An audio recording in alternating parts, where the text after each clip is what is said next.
It's been about a year, which means it's time to rescape the 120. Initially, I set this up so that it could be kind of viewed from a bunch of different angles and not necessarily just the static head-on look. Over the year, it's been pretty enjoyable, and I have definitely taken a lot of appreciation from this tank, but you'll notice that a lot of the driftwood in here is starting to deteriorate. No matter how durable your driftwood is, it will eventually start to break down. I've reached that point. But luckily, I built this tank and aquascaped this tank in a way that would end up being pretty modular. I can pull out chunks of the aquascape. They're attached via pond foam onto acrylic sheets, and I can remove most of the driftwood pieces and stuff like that in the same manner. Pulling that stuff out requires me to take the plants out first so that I can kind of make more area, make more space, and go the route, which means it's just kind of a half rescape and maybe not like a whole entire rescape.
Most every piece of driftwood in this aquarium is brought to you by the Aquarium Co-op. This is their small spiderwood pieces that I got a while ago, which I've kind of been saving and kind of trimming them up and doing things with them to try and figure out exactly what I want to do.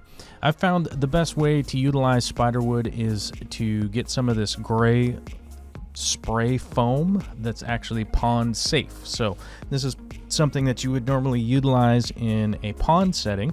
It is water safe. Once it's fully cured, it's really not a problem long term. And as you can see here, it's sort of like making a old school sort of Christmas nativity scene sort of thing. And it actually is really simple. Just about anybody could kind of do this. And as you can tell here, I can even do it underwater. You know, once I have all the pieces cut and stuff like that and ready to go, I can actually just do it underwater. It's not really a problem.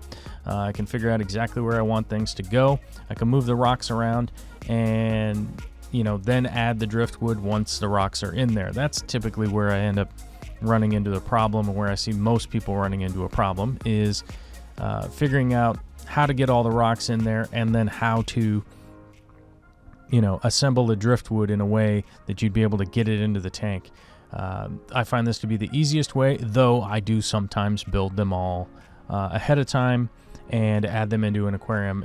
For me, it definitely is not only is it a time saver, but it's also saves my back. Honestly, bending over into an aquarium all day long, I don't know if you're like me and have a lot of back pain from doing that for too long.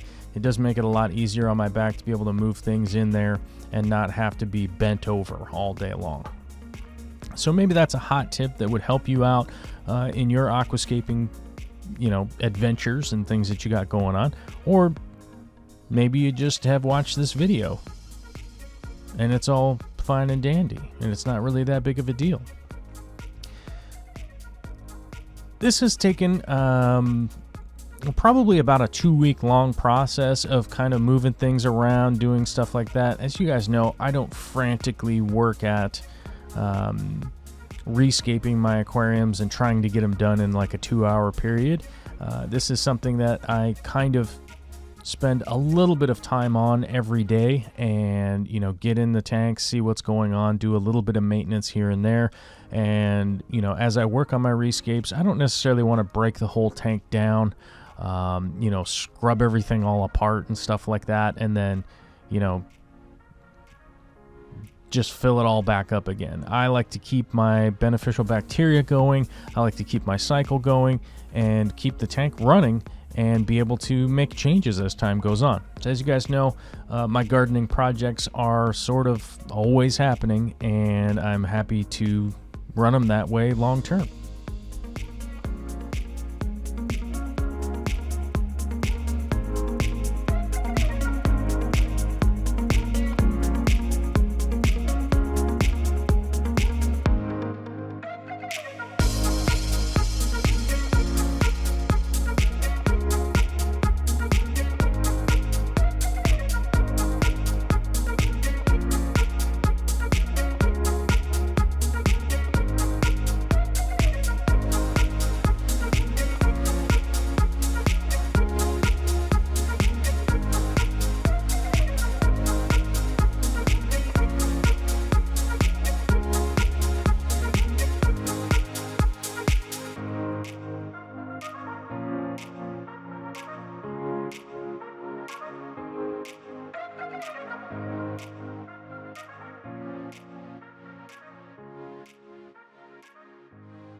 Now that we got the scape pretty well sorted after about a week, here's some of the final impressions that I have on this.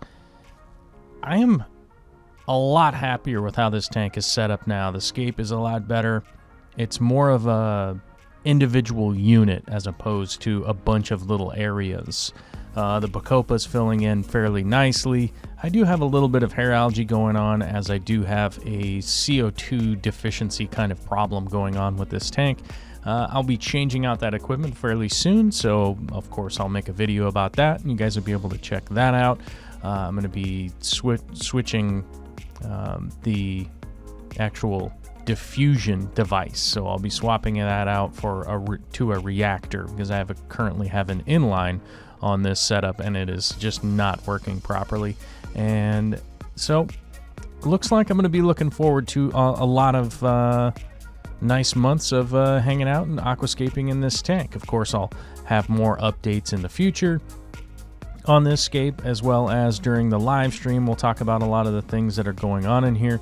The Areocalon, along with the Pinatophyta and some of the crypts in here. I'll be doing some specific videos on those in the future after having had them for a good amount of time, and be able to give you guys a little bit of insight, kind of make your life a little bit easier, as that is exactly my goal in this hobby, is to make people's lives a little bit easier, pass on a little bit of knowledge and experience to you guys, and get it out there and make it a simpler process for you guys to just enjoy and not necessarily have to be constantly making changes and adaptations and all that kind of stuff. So that's pretty much the goal with this tank. I'm happy with the sump. I'm happy with the filtration.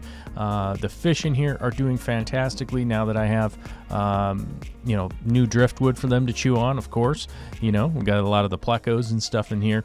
We did have the shrimp colony in here, although they did not do that well over time, so we'll probably be replacing that shrimp colony at some point with some new additions coming up fairly soon, probably in 2020, even though it is just coming up at the beginning of September. It's a few months away, but that's kind of how this stuff goes, is that I definitely like to try and keep it low stress and more enjoyment. That's my whole game. That's my whole point in this game. So thanks for tuning in. Be sure to hit the join button, head over to Patreon, all that kind of stuff. It's all in the mix, man. If you want to check it out, you can. If you don't, you don't have to. All right. Let's just listen to some music and check out an aquarium for a little while. All right.